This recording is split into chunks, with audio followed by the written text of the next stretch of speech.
avec une équipe brestoise qui va ouvrir le score à la 15e minute sur cette action. Belghazouani qui frappe mais c'est contré. La bande récupère, manque d'abord son contrôle, parvient à centrer, la tête d'Alphonse sur la barre et Belghazouani qui a suivi pour inscrire son deuxième but personnel. Ouais, magnifique but, hein, parce qu'il allait le chercher.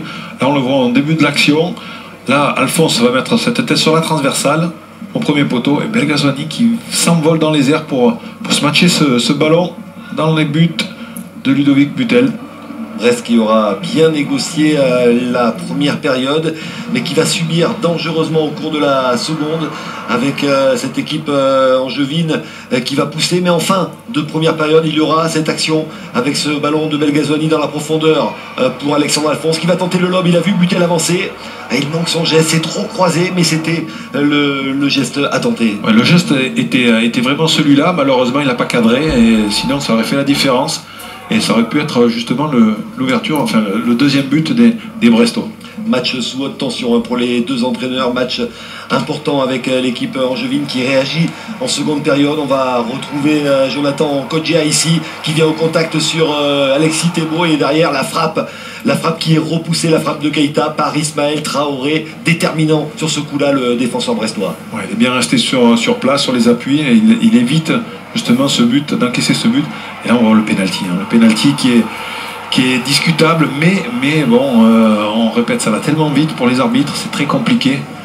Regardez, là, il touche le ballon, c'est vrai, mais le gardien ne joue pas les pieds. 13e but personnel cette saison pour le meilleur buteur de la Ligue 2, Jonathan Kodjia, qui remet les deux équipes à égalité. Un but important pour le meilleur attaquant cette saison en Ligue 2. Et on va aller retrouver tout de suite Stéphane Moulin qui accepte de répondre aux questions de Thomas Tresport, toujours l'entraîneur du SCO. Oui, merci à Stéphane d'être toujours présent dans les bons moments, dans les mauvais moments comme là. C'est vrai Stéphane, parce qu'il y a toujours cette envie d'attaquer et vous n'avez cessé de dire à vos joueurs d'attaquer, d'aller chercher la victoire en vain. Ouais, on a eu les occasions pour le gagner. Malheureusement, on n'a pas su saisir notre chance, au moins pour inscrire ce deuxième but. Et puis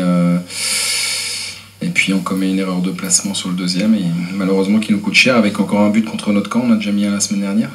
Donc bon, voilà. Non, je crois que c'est sincèrement sur l'ensemble du match, c'est cruel. On ne méritait pas ça. C'est un coup d'arrêt où vous vous dites que non, vous avez vu des bonnes choses et qu'il y avait cette série de 4 matchs sans défaite et que vous êtes dans le coup et que vous serez dans le coup quoi qu'il arrive. Non, mais après, je l'ai dit la semaine dernière en gagnant à Avignon, après on va nous dire c'est foutu. Moi je veux pas rentrer dans ce jeu-là.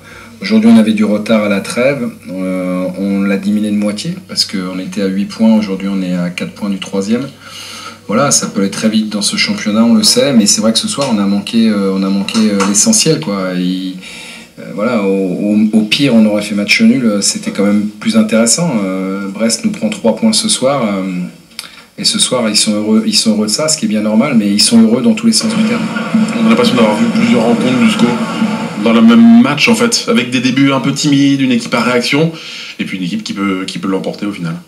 Ouais, même si c'est vrai qu'on a eu des phases de jeu différentes dans l'approche, mais je trouve quand même qu'on a été beaucoup plus dangereux qu'eux, parce qu'en fait en deuxième mi-temps je crois c'est la seule occasion qu'ils ont. En première mi-temps ils marquent un but aussi sur corner. Voilà, ils ont forcé pour obtenir ce qu'ils ont eu, mais franchement je trouve que par rapport à la débauche d'énergie et ce qu'on a surtout réalisé en seconde période, je trouve que c'est vraiment cruel pour nous, quoi. Encore une fois, je pense qu'on méritait pas ça. Maintenant, c'est la loi de ce sport-là. Voilà, ils ont rien volé, mais c'est quand même ce soir c'est quand même difficile à encaisser, quoi. C'est le paradoxe de la Langevine. Voilà.